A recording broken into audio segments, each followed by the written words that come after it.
On this week's edition of The Left Bench TV, the undefeated men's basketball team's miracle comeback win. A potential pro football player lives right here in College Park, delivering acts of kindness both home and away. And I sat down with these three members of the Maryland Gymnastics team. The Left Bench TV starts now.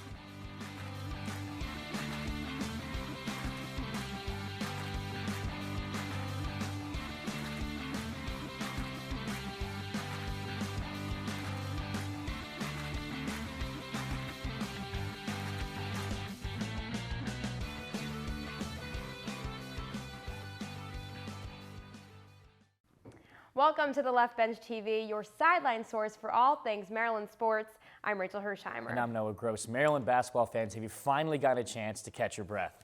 Oh my God, no. I was supposed to be studying when the game was on, and I could not take my eyes off the screen. I'm very happy I was there. The crowd was electric. It was a really fun game this past Saturday against Illinois. But let's start by recapping the season that has been great so far for the men's basketball team. All right, expectations were sky high coming into the year from Mark Turgeon's crew. Preseason, they were ranked in the top 10. And they were really young a season ago, but now more of a veteran group and led by star senior point guard Anthony Cowan. Cowan has led the Terps to an undefeated start 10 games into the 2019-2020 season.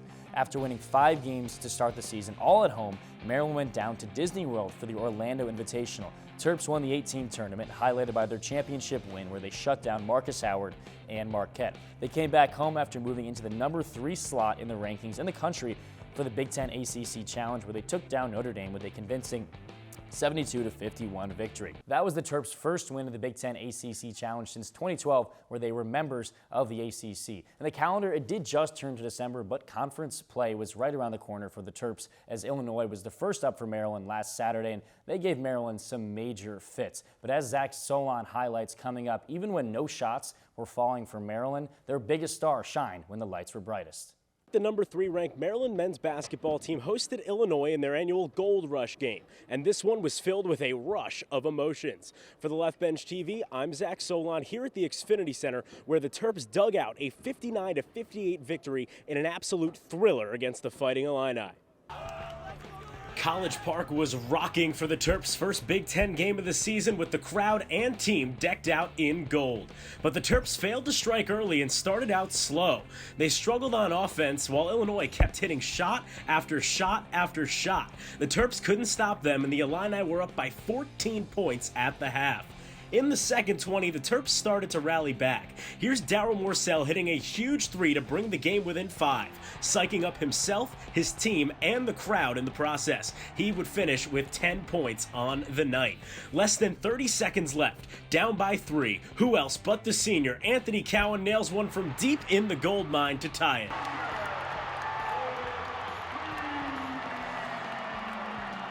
Getting right back to it on the other side, Cowan plays strong defense and draws a foul, hits a capital C clutch free throw for the 1-point lead, and Illinois misses the buzzer beater.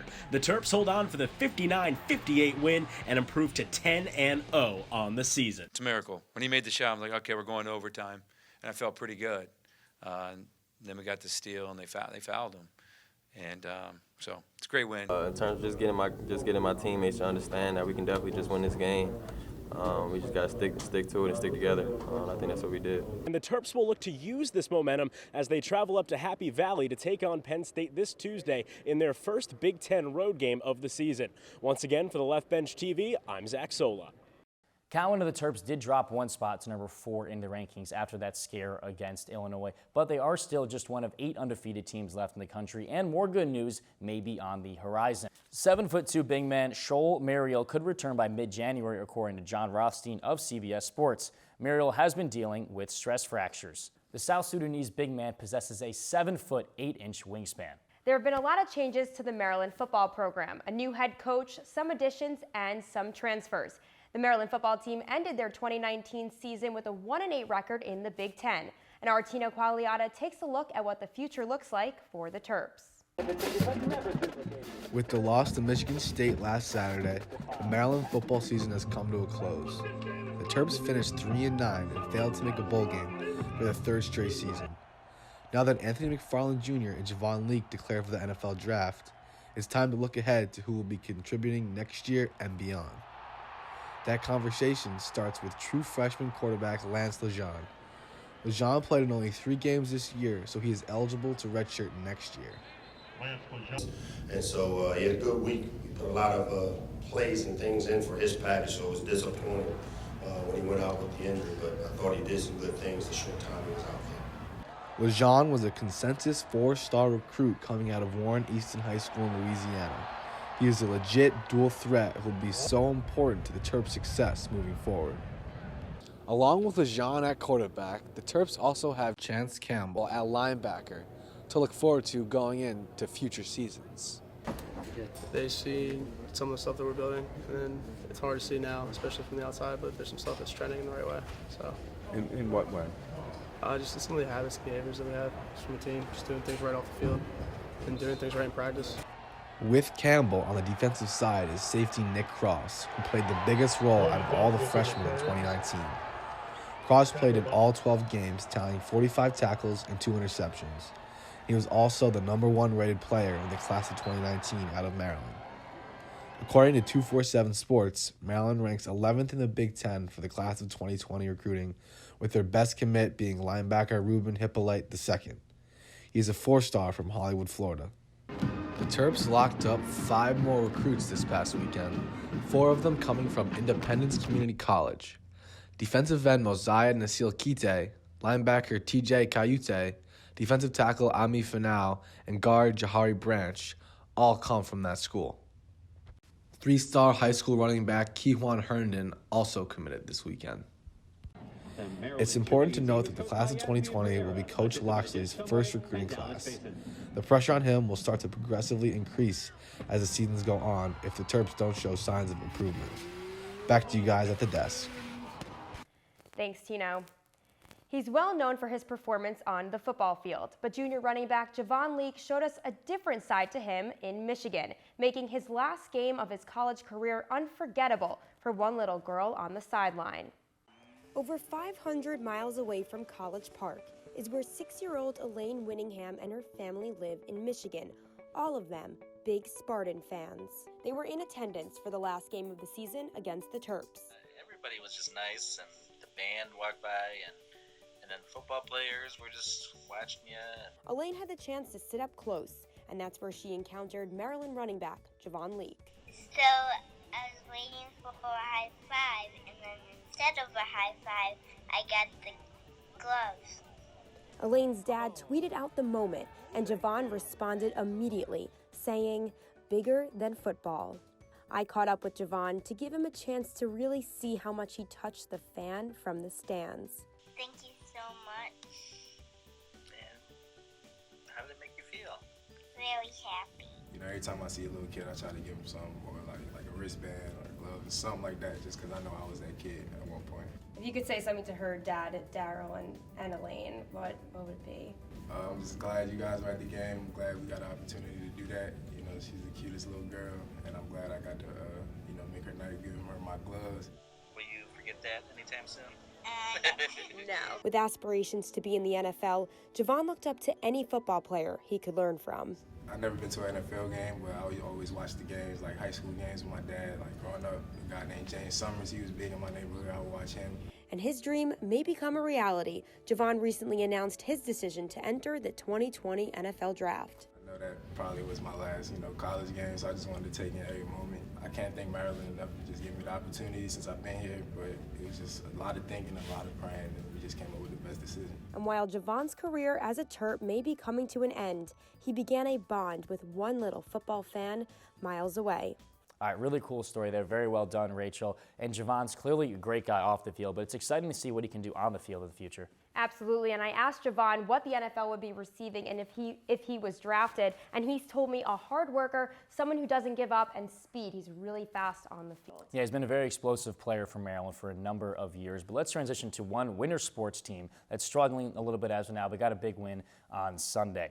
The women's basketball team, unlike the men, have dropped a few games so far, now 2 on the season after falling to the 13th-ranked North Carolina State Wolfpack earlier this past week. But they were able to come back home and get a big 105-45 win over Loyola, Maryland. TLB TV's Connor Leff sat down with Gus Martin of the Diamondback to talk about everything going on with the women's program. Thanks, Noah. I'm here with Diamondbacks women's basketball reporter Gus Martin.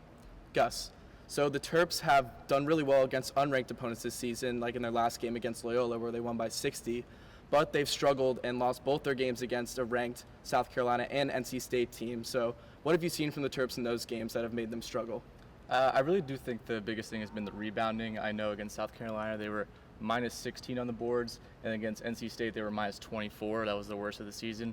Brenda Fries has really been trying to emphasize that in practice, and they came back against Loyola with a plus 31, I believe, rebounding advantage, which was their best differential of the season.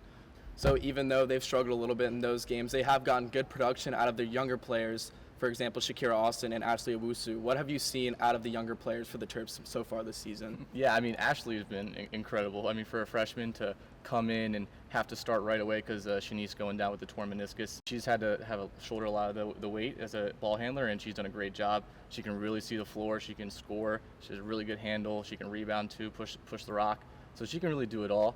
And Shakira has just been, so improved this year. The scoring has been a really big jump. She looks a lot more comfortable, especially passing from the post, finding guards like Taylor Myself for a three or Blair Watson in the corner, who's a sniper. And even with these younger players carrying kind of the offensive load so far, obviously Kyla Charles is still the leader of this team, but she's kind of struggled a little bit, 5 points per game less than she averaged last season. What have you seen out of Kyla, and what do you think she can do to get back on track? Yeah, I talked to Kyla and Brenda about it a couple days ago over the phone, and Kyla she thinks she's overthinking it a little bit. She's had to kind of slide to that 4 spot since the lack of size, and she might actually be the team's best rebounder. She's really athletic. But yeah, the shots just, she hasn't really got that many clean looks. A lot of her points will come in open transition layups or cuts to the basket, but the jumper just hasn't fallen, and I think she's just trying to find her role because it is a little bit more of a balanced scoring attack because you got Taylor on the outside, you got Blair who's really playing well after a rough year last year with the recovering from the ACL, and then Shakira, like we mentioned. So I think she just needs to find her role and maybe just find a little more consistency in the shots that she can get. Thanks, Gus. Back to you guys in the studio. All right, thanks, guys. The women's team will be back in action Wednesday, December 18th, down in Atlanta against Georgia State before conference play starts the following weekend. And the fall sports season officially ended last Saturday after the volleyball team fell to the Iowa Hawkeyes in straight sets. The loss to Iowa was the Terps' 5th straight to end a disappointing season following a promising 2018 campaign. Maryland struggled battling against the Hawkeyes, who put up 56 kills and 46 assists in the match compared to the Terps, who had 7 aces, 9 blocks, and 55 digs. Coach Adam Hughes and his team battled injuries all year long and finished with a sub-500 record for the first time since 2016. And despite a rough season, sophomore Katie Myers rose above the competition, and it certainly showed. She earned first-team All-Big Ten honors, a strong player on offense. Myers put up 46 aces this season and 273 kills in 2019. And Myers missed the first 2 years of her college career due to back-to-back injuries, but she's looking stronger than ever, giving the Terps much-needed hope for next season. And another team in the Xfinity Center is struggling to find success. In his first year at the helm of the Maryland wrestling program, Alex Clemson has his team sitting at just 1-3 thus far. This past weekend was a busy one for the Terps as they battled Navy and Rutgers and also took part in the Patriot Open at George Mason. In Fairfax, junior Danny Bertoni was the lone placer for the Terps. He went 3-1 at 141 pounds to clinch a spot in the 3rd place match. The team did fall to Navy on Friday and Rutgers on Saturday, however. The highlight of the night for the Terps in Piscataway was an upset victory for Jaron Smith, who pinned the number 14th ranked wrestler at 197 pounds. After quite a bit of traveling to open the season, the Terps do return home for their home opener December 20th against the Pitt Panthers. The countdown to the Gym Terps regular season starts now. They only have 5 weeks to practice before their regular season begins. And our Katie Marr caught up with a few members of the gymnastics team to learn about their hopes for this year's matchups. I'm here with a few members of the Maryland gymnastics team, Sabria Rouse, Emma Silberman, and Alexis Rubio. What are you guys feeling going into the 2020 season? Excited. I'm really excited to see the energy of the team this year. I think we have a really strong group of girls. I think it should be a fun season for sure. Yeah, we have a much bigger team than we did last year, so Brett talks a lot about how we have a lot of potential, and we're looking good, so excited. And while it is a bigger team than last year, you guys do still have pretty much of a small squad. What do you guys do outside of the gym to really get closer? We used to, in the beginning of the season, we did Sunday dinners, or family dinners, and we would have dinner with the team, and one apartment would make food for everyone. I think it's really good that we all live with each other, so we're always around each other, we're always hanging out, even with people we don't live with. We'll go to other teammates' apartments. like watching movies and stuff, just hanging out is really fun. Do you guys have any pre-meet superstitions you like to do? Well, usually when I use certain hair ties, I'll use them the entire season. I do the same thing too, actually. I usually have to use like a specific lip gloss and like body spray. What kind of lip gloss and body spray? Depending on the Leo, either a sparkly one or like a really super glossy one. Who is the class clown of the gymnastics team? Oh, I would say Kalia. She just like anything that comes out of her mouth is usually funny. Like very honest. Yeah. And what are your go-to power songs in practice each day? Listen to like everything. I was gonna say anything with like a really fun just like beat or like something catchy just to get us pumped and like.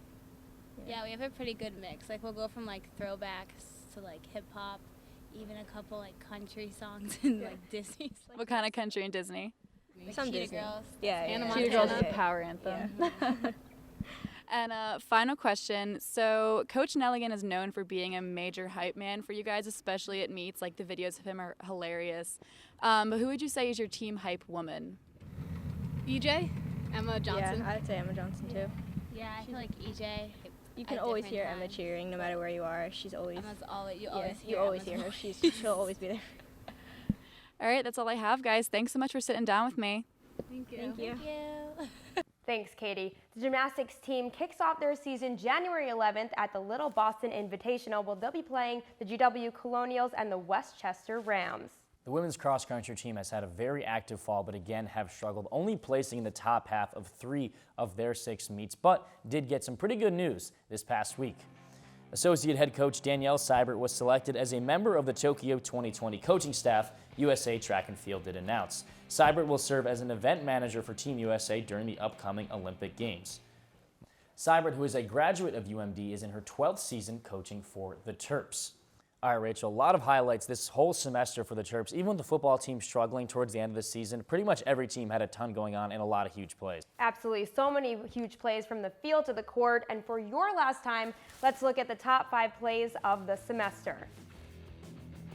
Beginning at Ludwig, Terps taking on Illinois. Look at the ball here flying into the box, and Adelie Broadbent, sophomore defender, nailing this one into the back of the net. Staying at Ludwig, and a huge highlight for men's soccer at number 4. Scoreless in extra time against St. John's. 109th minute, Matt DeRosa to Brett St. Martin for the touch and the score. Terps win, breaking the scoreless draw in extra time against the Johnnies. And on to number 3. He's number 1 for a reason. Cowan to Wiggins makes the shot. And look at this, flying towards the rim, makes this unbelievable dunk on his own rebound, walking away from that one. Tough to follow that, especially with Maryland football, but now former Maryland returner Javon Leake with the lone highlight for the Terps against the Michigan Wolverines. Leake able to escape for a long kick return touchdown here. As we said earlier, Rachel, he's now on to the NFL.